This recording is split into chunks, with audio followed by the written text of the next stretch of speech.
Lie, lie, la, lie, lie, lie, lie, lie, lie. Lie, lie, la, lie, lie, lie, lie, la, lie. Lie, lie, la, lie, lie, lie, lie, lie. Lie, lie, la, lie, lie, lie, lie. حسني العسكري حسني العسكري حسني العسكري حسني العسكري. Joyous was that land, a prince born there. Oh Medina, oh Medina. The sun shone brighter, fragrance the air. الحمد لله رب العالمين غير مقنوط من رحمته ولا معيوش من مغفرته ولا مستنكف عن عبادته. فطر الخلائق بقدرته ونشر الرياح برحمته. الصلاة والسلام والتحية والإكرام على أول مسدوره وخاتم الأنبياء الذي سمي في السماء أحمد وفي الأرضين بأبي القاسم المصطفى محمد.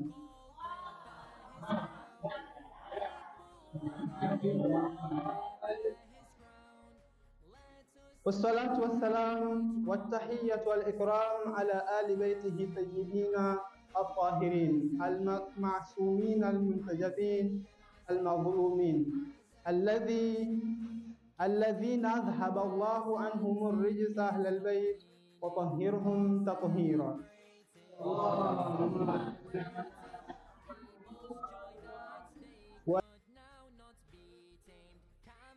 ولعنة الدائمة الأبدية باقية على أعدائهم ومنكر فضائلهم وغاصب حقوقهم أجمعين من الآن إلى قيام يوم الدين.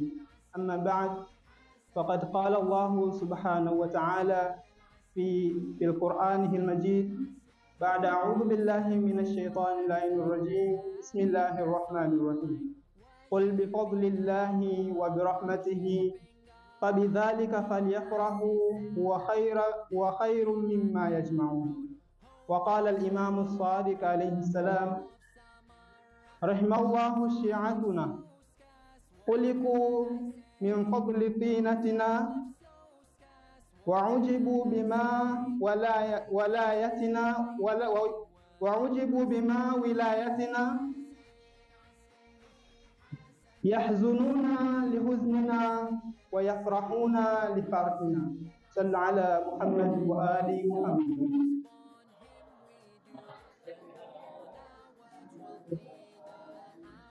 Baada ya kumhimidi Mwenyezi Mungu Subhanahu wa Ta'ala na kumtakia rehema na amani mtume wetu Muhammad sallallahu alaihi wa alihi wasallam,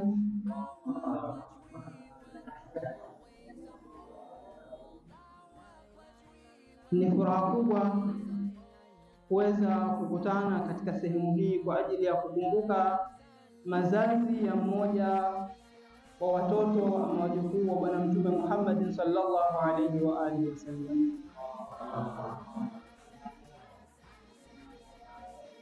Kwanza niwapongeze nyote kwa furaha ama kwa mnasaba huu mkubwa wa bwana huyu mkubwa ambaye alikuja kusimamisha neno la ilaha illa Allah Muhammadur Rasulullah.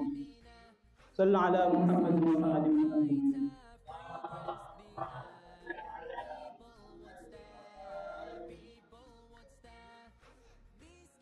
Na nitachukua fursa hii kuweza kuzungumzia kwa ufupi kuhusiana na historia ya al-Imam al-Hasan al-Askari. Lakini kabla kuweza kuingia katika historia, nimetangulia na kusoma aya pamoja na hadithi ya al-Imam Jafar as-Sadiq alayhi salam. Mwenyezi Mungu Subhanahu wa Ta'ala anasema qul bi fadlillah, wa birahmatihi fabidhalika falyafrahu huwa khairun mimma yajma'un. Sema kwa fadhila ya Mwenyezi Mungu na rehema yake, basi wafurahie hayo, ni bora kuliko wanaoyarudi. Kwa Mwenyezi Mungu Subhanahu wa Ta'ala kwanza anataka pia tufurahie endapo tutakuwa tuko kwenye rehema zake,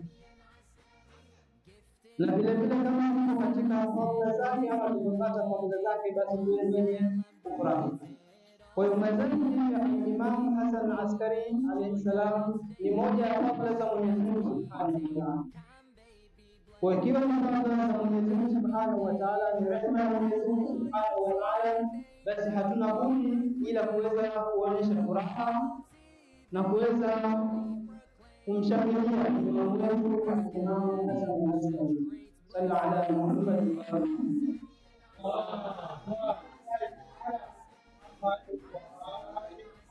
Tunaonyesha mazingira kwa kusoma sala za Mungu. Sallallahu ala Muhammad wa alihi.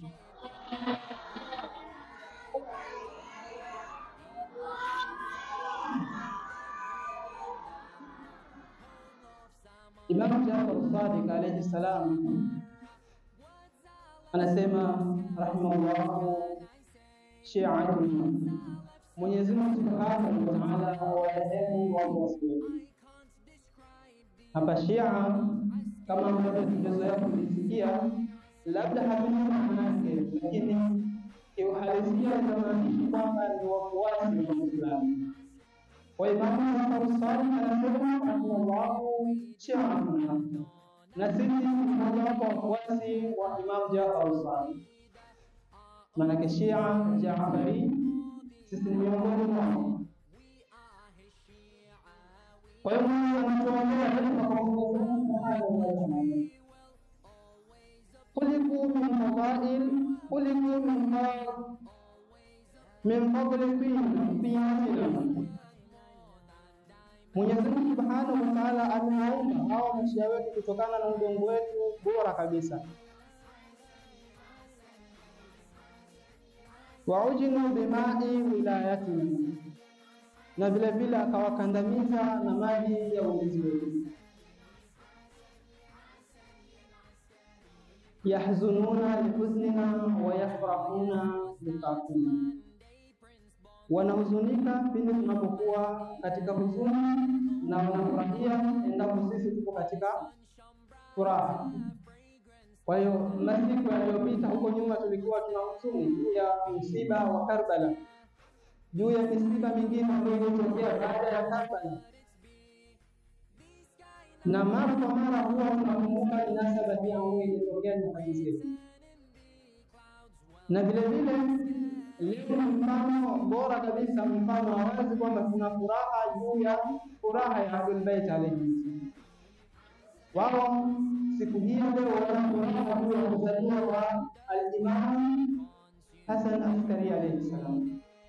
Kwa sisi kwa kuwa sisi ni miongoni mwa Shia, ni miongoni mwa wafuasi wake, basi tunapasa ama tunafaa kuwa na furaha kwa sababu wao wako katika furaha. Sallallahu ala Muhammad wa alihi.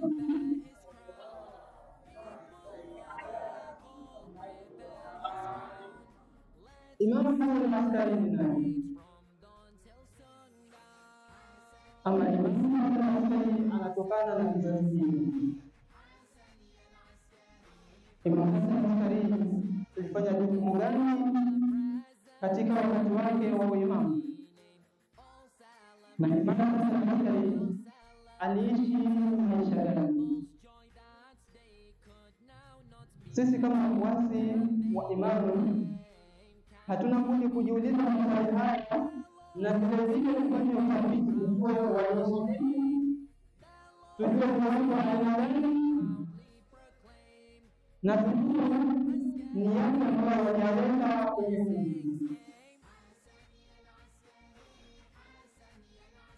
Kifupi kabisa, Imam Askari ni miongoni mwa maimamu na ni imamu wa umma katika ile silsila ya maimamu. Baada yake ndio anakuja al-Imam Muhammad al-Mahdi ajjalallahu farajahu sharif.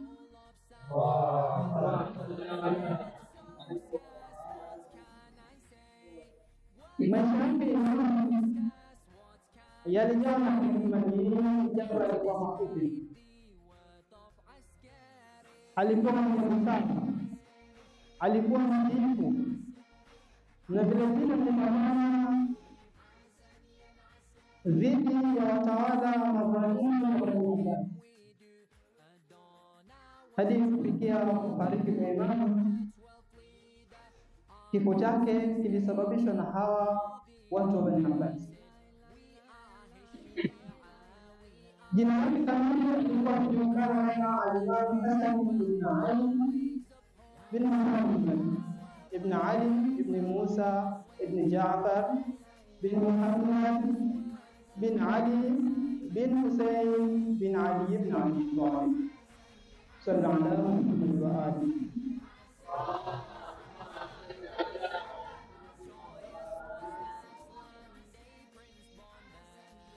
Tuseme salawati ya Allah tunazina kukutana na hapa, kwa sababu hawa sio ndugu zetu sisi, lakini ni wale ambao wanapendwa na Mwenyezi Mungu Subhanahu wa Ta'ala na mtume wake, na sisi tulikuwa tunawapenda, basi tunataka kuwapelekea zawadi zao.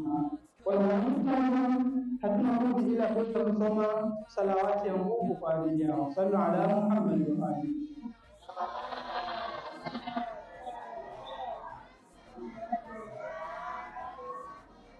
Alizaliwa mnamo mwaka wa 233 Hijria, na baba yake alikuwa anaitwa Imam Al-Hadi alayhi salam, ambaye alikuwa ni imamu wa kumi. Mama yake ni Bibi Haditha, au kwa jina lingine alikuwa anajulikana kama Suzana. Na mama huyu alikuwa anasifia kwa ule uchamungu aliokuwa nao. Na katika sifa moja ya Imamu alayhi salam, Mwenyezi Mungu Subhanahu wa Ta'ala aliwachagulia mama zao wao wakaweza kuishi. Kumaanisha Imamu alayhi salam hawakuzaliwa na mama ambao walikosewa uchamungu, kwa sababu watoto kurithi kutoka kwa wazazi wao.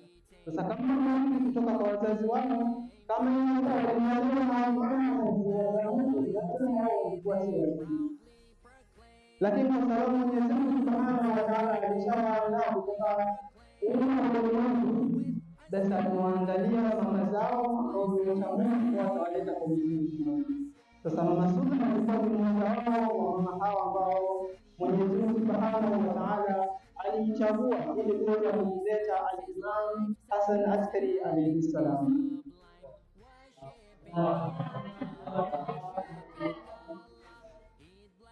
Kipindi chake cha imamu kilikuwa kifupi zaidi ya imamu mwingine. Yeye alihudumu katika imamu kwa miaka 6 ama muda mwingine wanasema miaka 5 na miezi kadhaa. Sasa katika maeneo yote mchache zaidi. Licha hivyo, kuna historia nyingine zinazoeleza kwamba Hasan pia alikuwa muda mchache katika ukhalifa kabla ya kupeana kwa Muawiya, lakini sasa kupeana ndio kupeana uimamu wa alipewa na Mwenyezi Mungu Subhanahu wa Ta'ala. Kwa hiyo huyu tunaakisi zaidi kwa anaweza kuingia kwa muda mchache zaidi katika ofisi ya uimamu.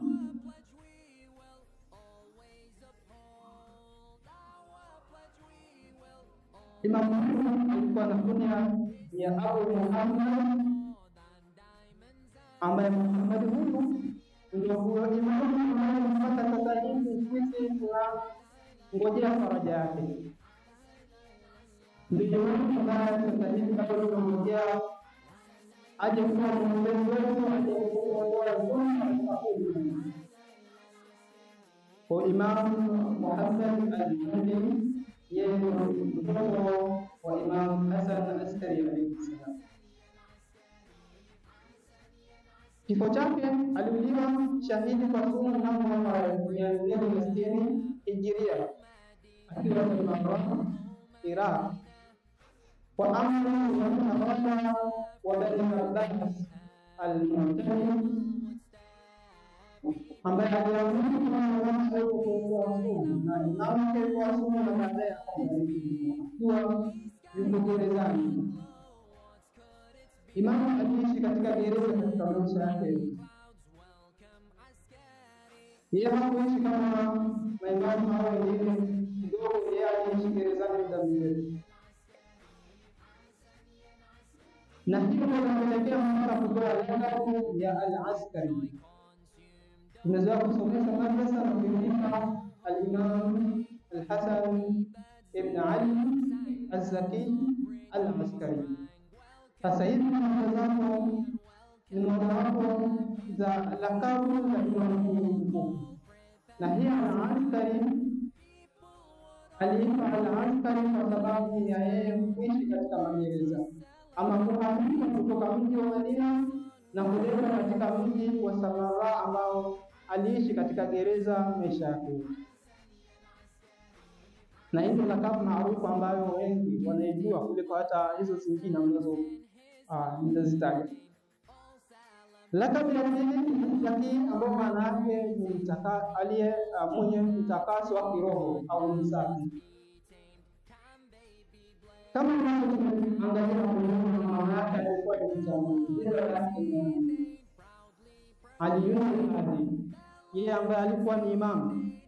Kwa kama mama yake pia alikuwa mwalimu, pia baba yake vile vile alikuwa ni mwalimu. Na maimamu walikuwa ni watu ambao wametakasika. Kwa hiyo yeye pia alikuwa ametakasika kiroho.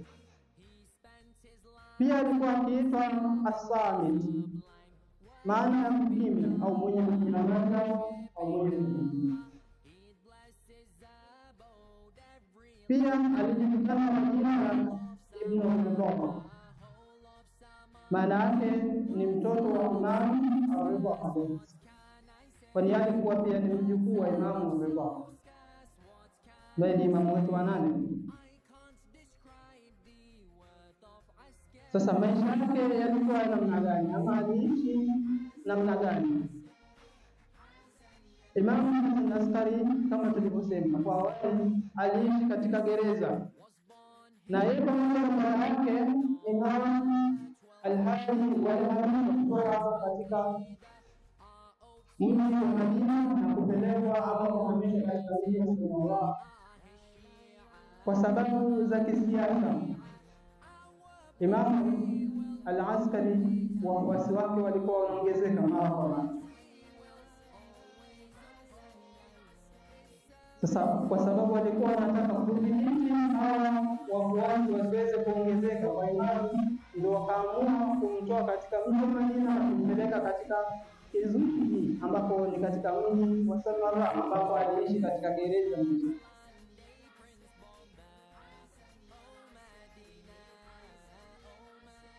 Licha kuwa imamu alikuwa anaishi katika gereza, labda alikuwa anatangaza dini ya Mwenyezi Mungu Subhanahu wa Ta'ala, alikuwa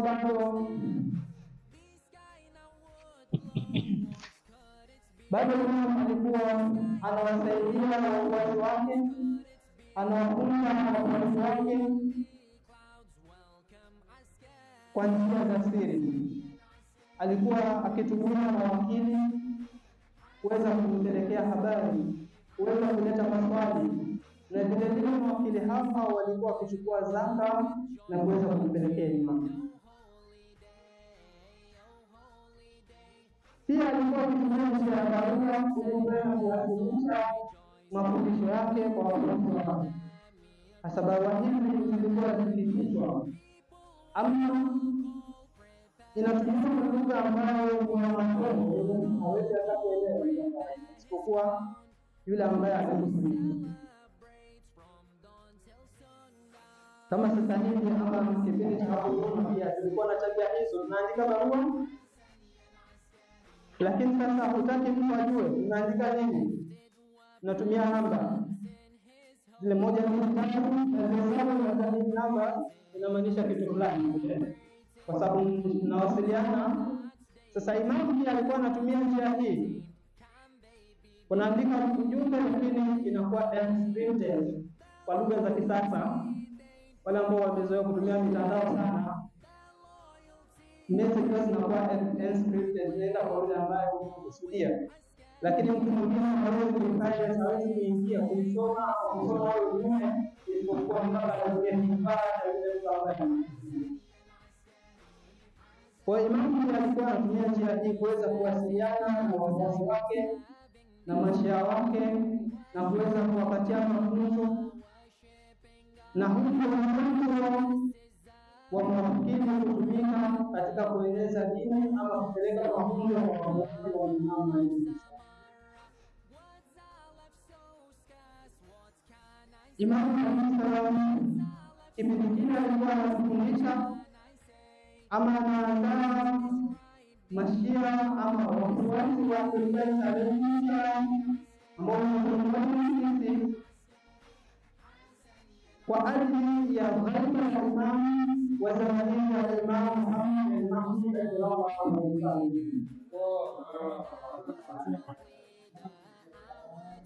Wakipita mkutano na mawakilishi wake, alikuwa anatuandaa pia tujiandae, tuwe tayari kuweza kutumia mawakilishi kwa ajili ya kupata mafundisho ama kwa ile ghaiba ambayo ya Imam Mahdi ambayo mpaka sasa hivi bado tunasubiri. Sasa alishatuandaa kutoka huko.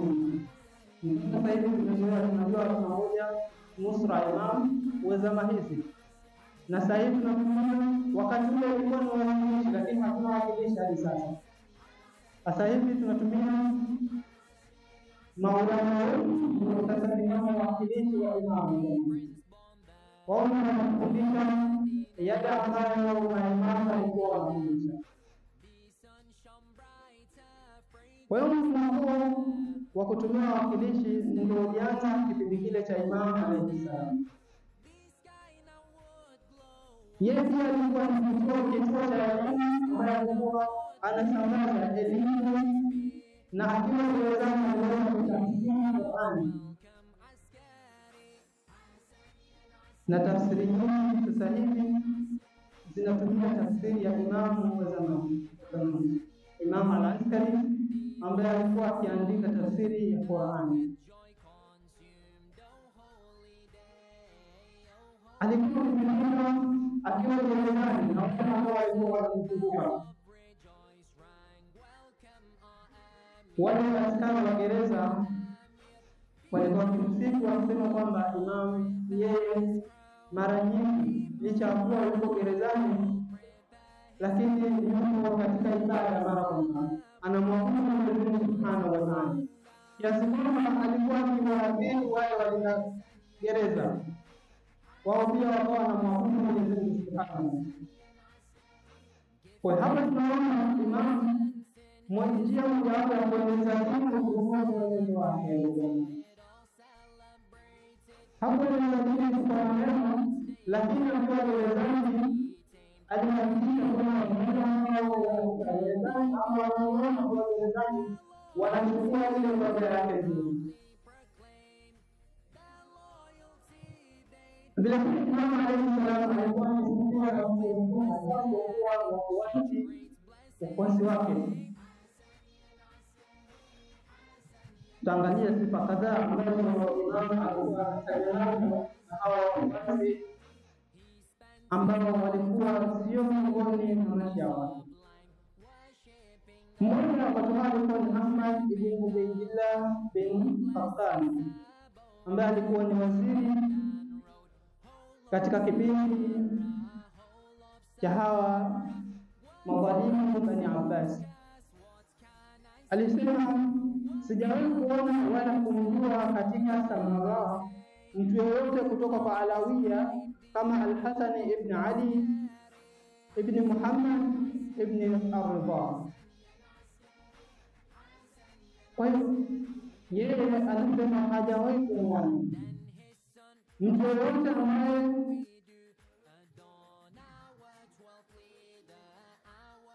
alikuwa mfano ama alikuwa mwenye kuwa hadithi ama alikuwa mwenye kujizuia kutokana na yote ambayo Mungu Subhanahu wa Ta'ala anaamrisha, isipokuwa al-Imam al-Hasan ibn Ali al-Askari. Sallu ala Muhammad wa alihi.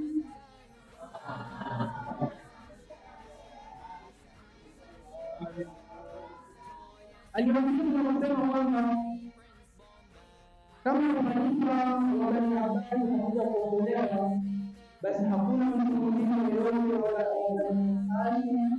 ambaye anachukua uongozi huo isipokuwa ni Imam Hasan ibn Ali al-Askari. Kwa Imam Hasan al-Askari, yeye alistahili kupewa hiki cheo cha uimamu kwa sababu ya usafi wake, uongozi wake na kujiepusha kwake na dunia na kule kufanya ibada kwake na ile tabia njema aliyofanya. Tunafahamu kwamba kila imam alikuwa bora katika ule wakati wake. Kwanza Bwana Mtume sallallahu alayhi wasallam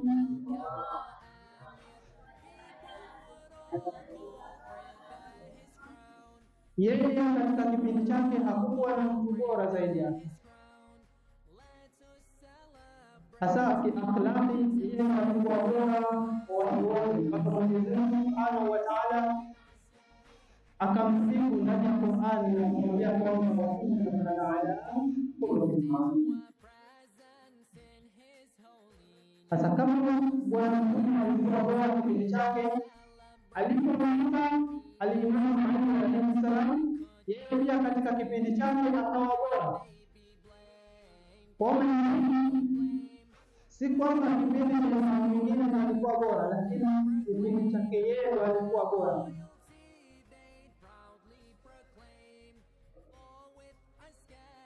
Katika sifa nyingine ambayo alikuwa anapewa na wataalamu na watu wenye akili, maulama wakati huo wanazuoni,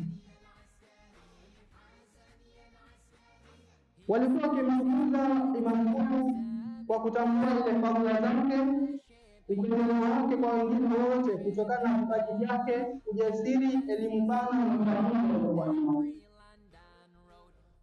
Kwa hiyo kuonyesha wazi kwamba Imam alikuwa mtu bora, alikuwa mtu mcha Mungu, alikuwa mtu jasiri, alikuwa ana elimu na tabia. Na kipindi hicho hakukuwa na yeyote ambaye alimzidi Imam katika elimu ama katika ule utukufu aliokuwa nao.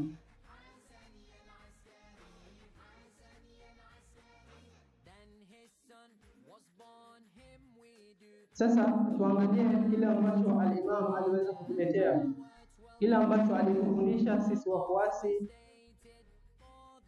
wa Ahlul Bait alayhim salam. Sallu ala Muhammad wa ali Muhammad.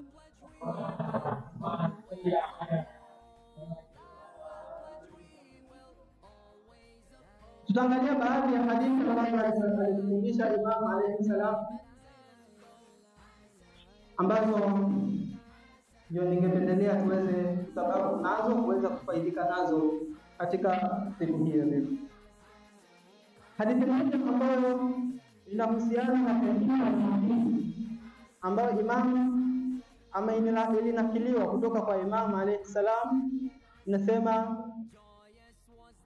qalbul ahmari fi famihi wa famul hakimi fi qalbihi. Moyo wa mpumbavu uko katika mdomo wake na mdomo wa mwenye hekima uko katika moyo wake. Kumaanisha kwamba mtu ambaye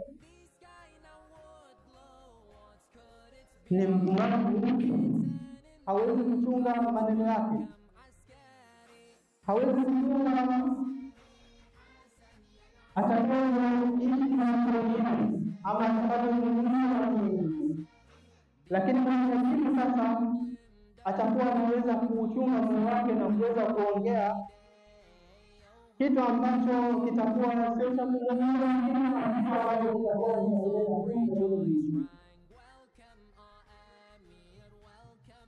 katika hadithi nyingine Imam alayhi salam ambayo inahusiana na ibada na utakatifu anasema, laysatil ibadatu kathratu siyami was-salam wa innama al-ibadatu kathratu tafakkur fi amri Allah, al-wuqufu 'inda ash-shubuhat, al-wuqufu 'inda ash-shubuhat. Anasema ibada haiko katika kufanya siyamu kwa wingi na kuswali sana. Ibada haiko katika kufanya kufunga sana au kuswali sana, bali ibada iko katika kutafakari, iko katika kutafakari sana katika Mwenyezi Mungu Subhanahu wa Ta'ala na kuwa na misimamo ya wazi dhidi ya dhambi. Kwa tafakuri yetu juu ya Mwenyezi Mungu Subhanahu wa Ta'ala ikiwa ni zaidi kuliko ibada zetu, swala zetu, funga zetu, basi tutakuwa tunafanya ibada kikamilifu kwa Mwenyezi Mungu Subhanahu wa Ta'ala. Kama ambavyo Mwenyezi Mungu Subhanahu wa Ta'ala alitupea akili ya kuweza kuchambua vitu gani na gani, basi hivyo ndio tunapaswa kutumia akili zetu hizi kuweza kujua la dhambi ni gani na la haki ni gani.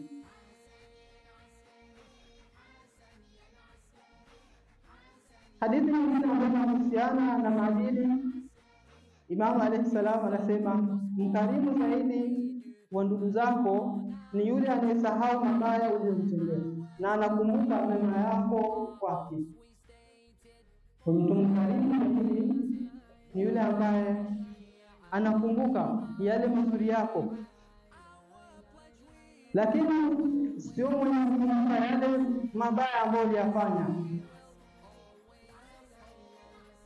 Kwa pia sisi tupate funzo kutokana na riwaya kama hizi za Imam alayhi salam, ziwe ni zenye kutusaidia katika kuishi na wengine na vile vile kuweza kuimarisha maisha yetu katika huu ulimwengu. Katika hadithi moja ambayo ni maarufu zaidi, Imam alayhi salam asema, alamatul mu'min khamsun, salatu 51 wa ziyaratul 40 wa takhattum bil yamin wa ta'thirul jabin wal jahru bi bismillahir rahmanir rahim wal jahru bi bismillahir rahmanir rahim. Imam anasema alama ya muumini ama alama za muumini ni tano, na ya kwanza kabisa ni swala 50, kwamba muumini wa kweli kabisa ni yule anasimamisha swala 50. Hapo ikiwepo swala 17 za wajib ama rakaa 17 za wajib na rakaa 34 za nawafil.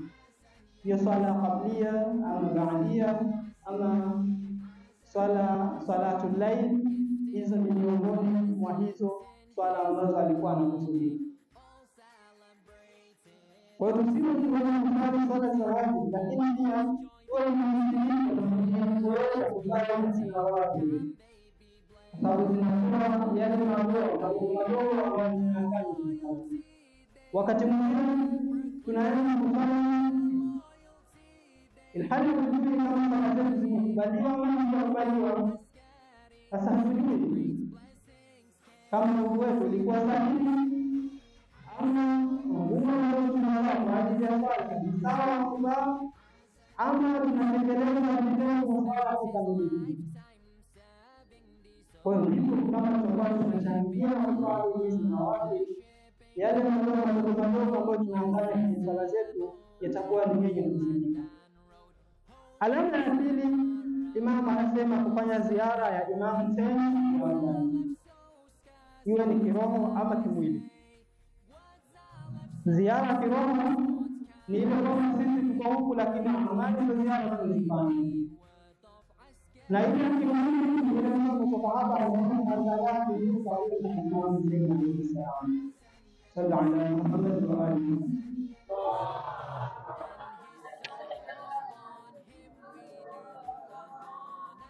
Na alama tatu Imamu anasema kuvaa pete katika kidole cha mkono wa kulia.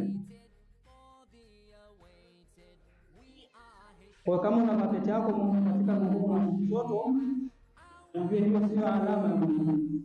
Kwa alama ya Mungu ni kuvaa pete katika vidole vya mkono wa kulia, sio vidole vyote hivi. Mimi nimevaa sio vidole, sio kuvaa vidole vyote unavaa pete, hapana. Lakini kuna vidole ambavyo tumefundishwa kwamba kwa kama una tabia kuvaa pete mkono wa kushoto tuache. Katika alama nyingine Imam anatuambia kusujudu juu ya udongo wakati tunasali. Ukiingia katika misikiti ya watu wa Ahlul Bait alayhi salam, utakuta ndani yake kuna turba, na turba hii huwa inatokana na udongo wa Karbala ambao umepita zaidi na ambao ni zaidi kwa ajili ya kumsujudia Mwenyezi Mungu Subhanahu wa Ta'ala. Na kama tunakuta basi kuna mtu ambaye tunatumia kwa ajili ya kusujudia, lakini tunakuta katika misikiti ya watu wafuasi wa Ahlul Bait ndani yake kuna pete tukulia. Katika alama nyingine anasema ni kusoma bismillah kwa sauti wakati wa swala. Misikiti mingi utakuta katika kipindi cha sala baada ya ikama na takbiratul ihram, Allahu akbar, wanaanza wadhuha wal-layli idha saja, mpaka wamaliza sura. Ama katikati ya sura nyingine. Sasa hii ndio sio mojawapo ya alama za ukimwi. Kwa tunafahamu bismillahirrahmanirrahim mojawapo ya aya hizi sura hizi. Kwa wakati tunasoma tuwe tunaanza na kusoma bismillahirrahmanirrahim, sura al-Fatiha ifuatwe na sura nyingine baada ya bismillah. Kwa hizi ni alama za ukimwi. Kama haujafikia hapa, basi tuanze kujizoesha ili tufikie katika kile kilele cha imani, kilele cha kulea wenzetu kwa ajili ya Mwenyezi Mungu Subhanahu wa Ta'ala. Katika kisa maarufu ambacho Imam alayhi salam inasimuliwa kwamba aliweza kupanda wakati wa Imamu kulikuwa kuna ukame, na ukame ule ambao ulikuwa umeenea wakati ule, watu walikuwa wanatafuta njia gani ya kuweza kupata rehema ya Mwenyezi Mungu Subhanahu wa Ta'ala, njia gani ya kuweza kupata mafao. Kwa wakatafuta mfano kwa wakati huo, ama mtawa alikuwa ni Mkristo, uweza kuomba Mungu. Yeye alikuwa anafikiri. Kwa hiyo kadiri yeye akaomba ili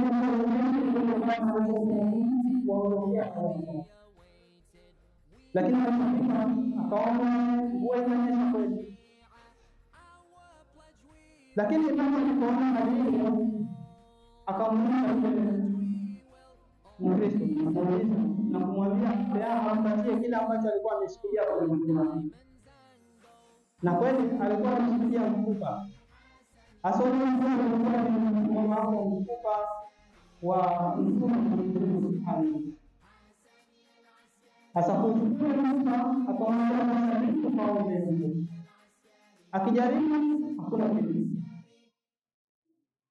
Sasa kwa nini ile nafasi yake yeye ilikuwa ni kwa sababu ya kutumia nguvu, lakini hakuna ikhlasi ya Mwenyezi Mungu Subhanahu wa Ta'ala, ama ilikuwa ni jambo la shirki kuonyesha kwamba wao wako katika haki, lakini sasa Imamu akaweza kumwomba Mwenyezi Mungu Subhanahu wa Ta'ala na mvua ikanyesha wakati huo. Kwa hiyo kutufundisha kwamba sisi pia endapo tutakuwa na matatizo, basi pamoja tuwe tunamtumikia Mwenyezi Mungu Subhanahu wa Ta'ala. Allah Subhanahu wa Ta'ala anatufundisha iyyaka na'budu wa iyyaka nasta'in, kwamba yeye peke yake ndiye tunafaa kumwabudu na vile vile yeye peke yake tunafaa kufanya nini? Kumwomba msaada.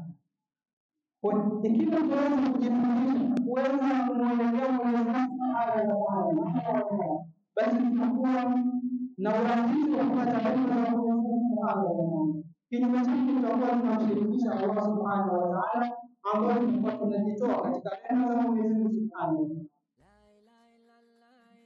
Kwa hiyo tukijilea katika tabia hii ya kuweza kumwomba Mwenyezi Mungu Subhanahu wa Ta'ala, basi tutaona mabadiliko makubwa katika maisha yetu na vile vile maisha ya wao. Nisirefushe zaidi mazungumzo yangu nikawachosha, ila tunamuomba Mwenyezi Mungu Subhanahu wa Ta'ala atujalie min alladhina yastami'una al-qawla yattabi'una ahsana wa kana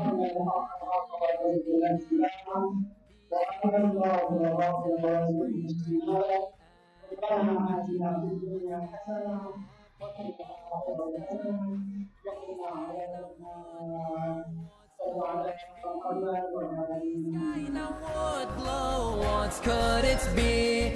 Written in the clouds, welcome Askari. حسني العسكري حسني العسكري حسني العسكري حسني العسكري. The roses all bloomed, earth with joy consumed. Oh holy day, oh holy day. The birds all now sang, bells of rejoice rang. Welcome our Amir, welcome our Amir. People would all call, prepare his crown. People would all call, prepare his crown. Let us celebrate from dawn till sundown.